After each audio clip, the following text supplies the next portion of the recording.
వేపకుంట గ్రామంలో master plan సదుపాయాల కల్పన కోసం జీవీఎంసీ సేకరించిన భూములు ప్రభుత్వ భూములు గాని దేవస్థానం భూములు గాని కావని బాధితుల తరపున గారపాటి శరత్చంద్ర స్పష్టం చేశారు.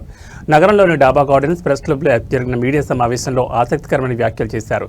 జనసేన కార్పొరేటర్ మూర్తి యాదవ్ తమ నుంచి కొంత ఆశించారని, అయితే తాము తిరస్కరించడంతో తమ భూములకు సంబంధించి దుష్ప్రచారం చేస్తున్నారని ఆరోపించారు. ఈ మేరకు డాబా గార్డెన్స్ విజేఎఫ్ ప్రెస్ క్లబ్లో మీడియా ముందు తమ ఆవేదనను వెళ్లగక్కారు. టీడీఆర్ పేర్లతో స్వాహా అంటూ ప్రచురితమైన వార్తల్లో ఏమాత్రం నిజం లేదని పేర్కొన్నారు. ప్రభుత్వ ఆక్షన్లోని బంజరు భూములను తాము కొనుగోలు చేశామన్న విషయాన్ని గుర్తు చేశారు. కోర్టు తీర్పు తమకు అనుకూలంగానే ఉందని, తగిన నష్టపరిహారాన్ని ఆశిస్తున్నామని తెలిపారు.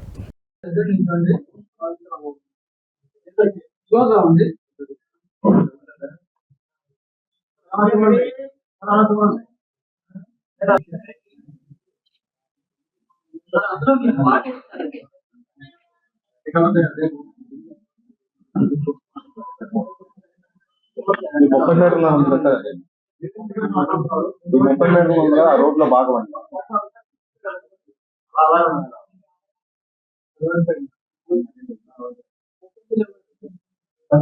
మీటర్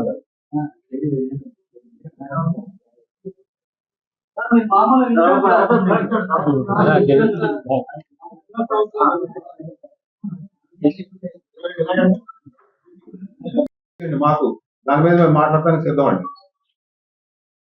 మేము ఆయన డిమాండ్లు అంగీకరించలేదు కాబట్టి ఈ రోజున ఇప్పుడు మాస్టర్ ప్లాన్ లో ప్రజాప్రతినిధుల ఇదే ఉంటా. మాస్టర్ ప్లాన్ ఎవరిదండి? కేబినెట్ ఆమోదం పొంది ఇక్కడికి వస్తుంది. మౌలిక వస్తువుల కల్పన అనేది ప్రభుత్వం యొక్క దూరదృష్టి. దాన్ని ఎక్కడ ఎలాగనేది ఇప్పుడు మా నాయుడుకోటలో ఉన్న రోడ్డు అది నరం వరకు కలిపి గాజువాకి ఇచ్చేందుకు మాస్టర్ భవిష్యత్తులో దానికి ప్రణాళిక ఉందండి. నేను విన్నాను అది. రేపు భవిష్యత్తు ఊహించి చరిత్ర భవిష్యత్తు రెండు ఊహించి ఆయన సమ్మిళితం చేసి చెప్పేసి ఎలాగండి? మాకు 4 నెలలుగా అండి మాకు ఈ వేదన. ఏం లేదు సార్, మాకు ఏం లేవండి. మేము రిక్వెస్ట్ చేస్తాం సార్ 2018లో అండి. మాకు వచ్చింది నష్టపరిహారం చెల్లించమని వచ్చిందండి. టీడీఆర్ సంబంధించి కామన్ చెప్పి సార్ క్లియర్ సార్ మాకు నష్టపరిహారం చెల్లించమని వచ్చిందండి. నష్టపరిహారం చెల్లిస్తే కనుక మాకు జీవీఎంసీ వారి దగ్గర నగదు లేదు. తదుపరి నిరుపయోగమైన బంజరు భూమి ఎన్నో ప్రయాసాలు కోర్చి మామిడి, జీడి మామిడి, ఇతర వ్యవసాయం తోటలను సాగు చేశారు. నేటికి బ్రాహ్మణ గ్రామంలో నాయుడు తోట అనేది ప్రసిద్ధి చెందిందండి. తదుపరి 1970 సంవత్సరంలో ఈ భూములను కీర్తిశేషులు సదం అప్పలనాయుడు గారు నుండి రిజిస్ట్రీ ద్వారా కీర్తిశేషులు చంద్రనాడు వీరభద్రరావు గారు కొనుగోలు చేశారండి. 1993 సంవత్సరంలో భూసేకరణ, రోడ్డు మరియు ఇతర మౌలిక వసతుల నిమిత్తము ప్రభుత్వం వారు నోటిఫికేషన్ ఇచ్చారండి. అందులో రైతుల పేర్లు మరియు దేవస్థానం హక్కులు నిర్ణయించిన నిమిత్తం గవర్నర్ ఏర్పడింది. ఆ న్యాయ పోరాటంలో 2023 సంవత్సరంలో గౌరవ న్యాయస్థానం ద్వారా పిటిషన్ అయిన మేము నష్టపరిహారం పొంది ఉన్నాము.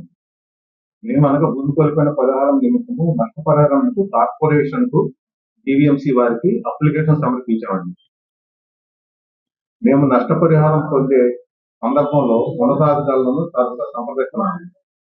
గత 4 నెలలుగా కొంతమంది వ్యక్తులు కొంత ప్రతిఫలం ఆశించి డిమాండ్లను మా ముందుంచారు. దానికి మేము అంగీకారం కలపలేదండి. దానివల్ల మాపై బహిరంగంగా సత్యదూరమైన ఆరోపణలు చేశారు.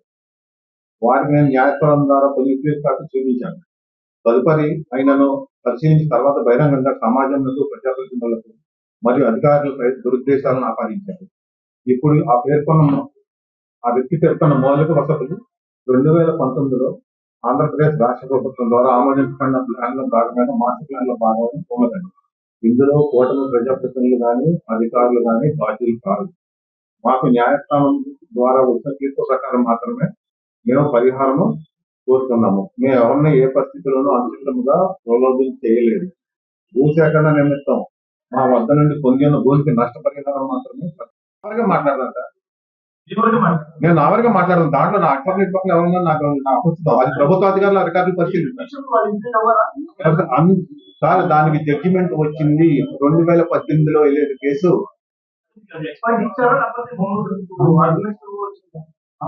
అన్ని ఆర్గ్యుమెంట్స్ అన్ని అని సార్ 2018లో వేసిన కేసు 2023లో తీర్పు వచ్చింది. ఆ తీర్పు సారాంశాన్ని ఆయన చదివారు. మూర్తి యాదవ్ గారు చదివి ఆయన అనుచిత లబ్ధి గురించి ఆయన నన్ను బ్లాక్మెయిల్ చేశారు.